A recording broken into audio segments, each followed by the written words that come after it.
Parang kailan lang nang i-portrait ko ang aking anak nang minsan siyang matawag na tumula sa kanyang school. Tuwan-tuwa ako noon sa kanya. Proud na proud siya maging Pilipino. Ako ay Pilipino. Magandang araw mga kaibigan.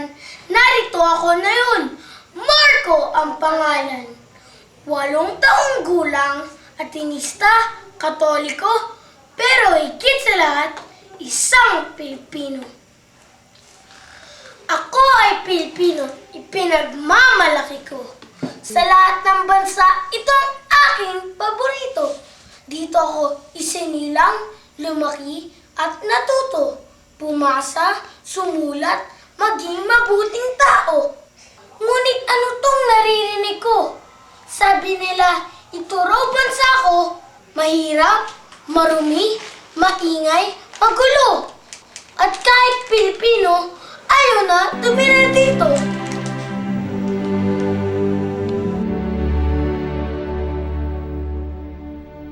Ano kayang bansa ang naghihintay sa kanya?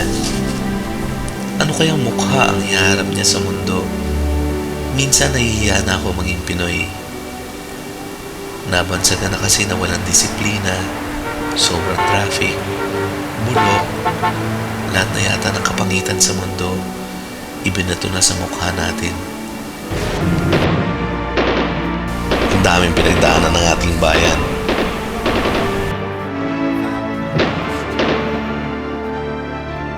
Iba na ang kinakaharap nating digmaan ngayon.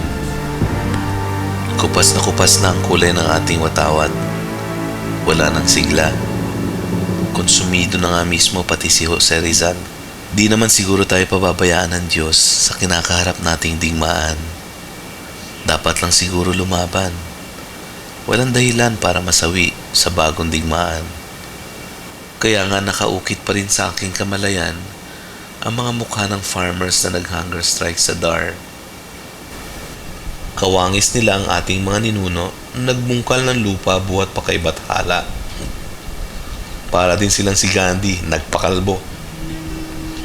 Di ako isang aktivista o eksperto sa anumang issue ng reforma tulad ng CARP.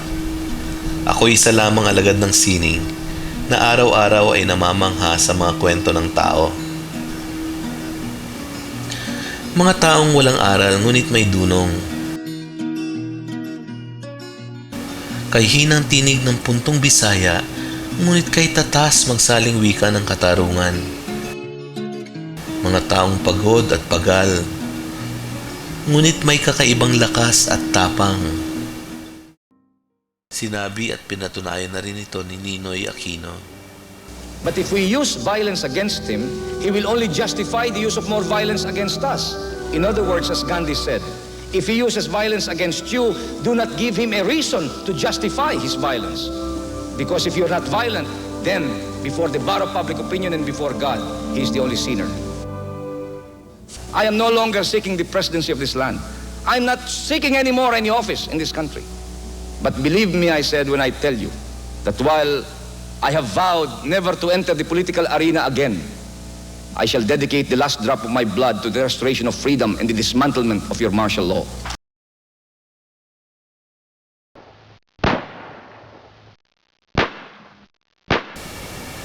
Ang lakas ng putok ng baril ay umaalingaw-ngaw hanggang sa mga sumusunod na henerasyon. Kahit kanino daw ay maaaring maganap ang ganitong panahon, ang ganitong pagkakataon. Kahit nasaan ka man, wala ng dagat na maaaring makapaghiwalay sa mga Pilipino.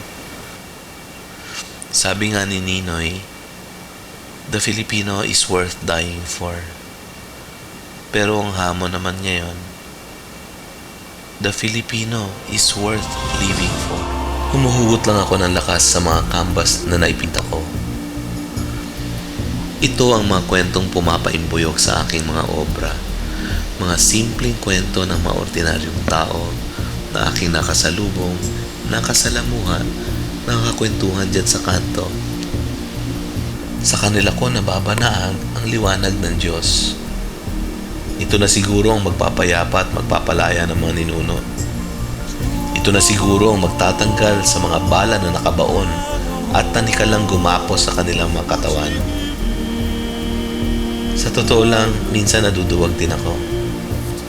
Mas madali kasing sumuko. Mas madaling mabigo.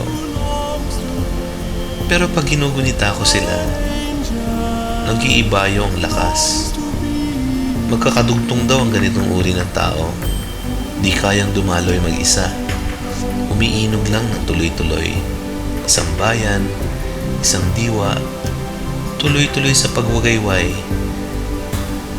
Kaya nga patuloy na hihilingin ng aking brush na patuloy na patnubayan ang aking inang bayan, na patuloy ding mawakasan ang anumang digmaan. Minsan ang sarap ding mangarap ng isang napakaganda at payapang bansa. Ito na siguro ang munting yaman na maipapamana ko sa aking mga anak. Ito na marahil ang dahilan kung ba't patuloy ako naghahalo ng mga kakaibang kulay. Kaya nga maging sa kahuli-hulihang patak at piga ng pintura ay tatahaking ko ang landas ng liwanag. Ito lang ang maihahandog ko bilang alagad ng sining, bilang anak ng Diyos, bilang isang Pilipino.